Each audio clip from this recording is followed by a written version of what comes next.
If you're new to Jira or just looking to sharpen your bug reporting skills, this practical tutorial will walk you step by step through how to raise a bug in Jira and help you understand the entire bug lifecycle from start to finish. By the end, you'll not only know the mechanics of reporting a bug, but also why doing each part thoroughly makes a huge difference for your team and project's success. So let's dive right in, no messing around. First up, you'll want to open the relevant Jira project where your bug lives. This is important because every project contains its own backlog of issues, features, and bug reports. So navigate to the project space in your Jira dashboard that matches the product or module where you encountered that bug. Think of it like heading to the right room before telling someone about a problem. Logging it in the correct space ensures it gets attention from the right people. Once you're inside your project, look for the Create or sometimes plus Create button. It's usually right at the top of the screen, standing out and ready for action. Click on it. This opens the form where you'll record all the details about your bug. If you've ever filled out a help desk request, this will feel pretty familiar. But don't worry if you need a moment to orient yourself, take your time. Now it's time to set the work type. Jira tracks lots of different issues, stories, tasks, improvements, but for our purpose, select Bug from the work type dropdown. Choosing the right type helps teammates instantly recognize this isn't a new feature or a general task, but something that's broken and needs fixing. This seemingly small choice steers how your issue is triaged and handled by the team. Next, you'll need to write a summary, a concise and descriptive title for your bug. Think of this like a headline in a newspaper. Login button is unresponsive is much clearer than issue with login. A good summary should catch attention and give anyone scrolling through the backlog an instant sense of what's wrong. Now for the meat of your report, the description. Don't skimp on details here. Clarity saves everyone time and frustration. Start by listing the steps to reproduce the bug one by one.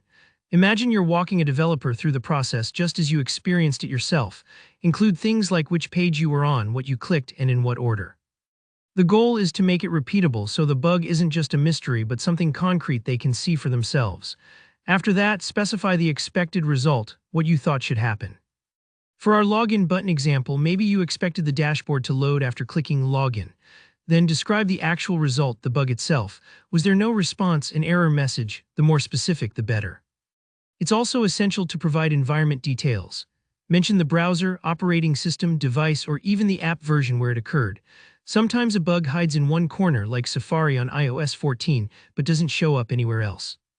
These details can save hours in tracking down the true source.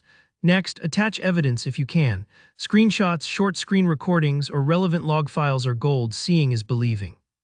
If you've ever tried troubleshooting with just a vague description, you'll know how hard it can be.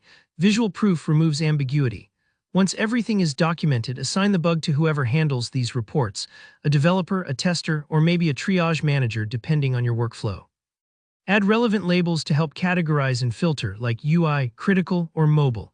If the bug relates to a specific user story or parent task, make those links. This way, everything connects in Jira and nothing slips through the cracks. When you're sure all the details are in, just click Create to submit your bug report. That's a great job, but the process doesn't stop here.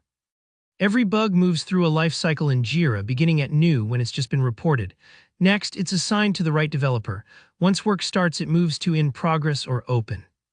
Once the fix is made, it changes to fixed, and a tester retests the solution. It's called retest or verified.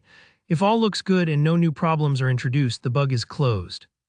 Each status brings the bug one step closer to resolution and helps the whole team see exactly where things stand. And that's it.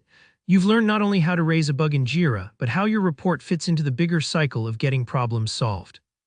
If you found this walkthrough helpful, give it a like, leave your questions, or share your own bug reporting tips in the comments below, and make sure to subscribe for more practical tutorials. Thanks for watching and happy bug squashing.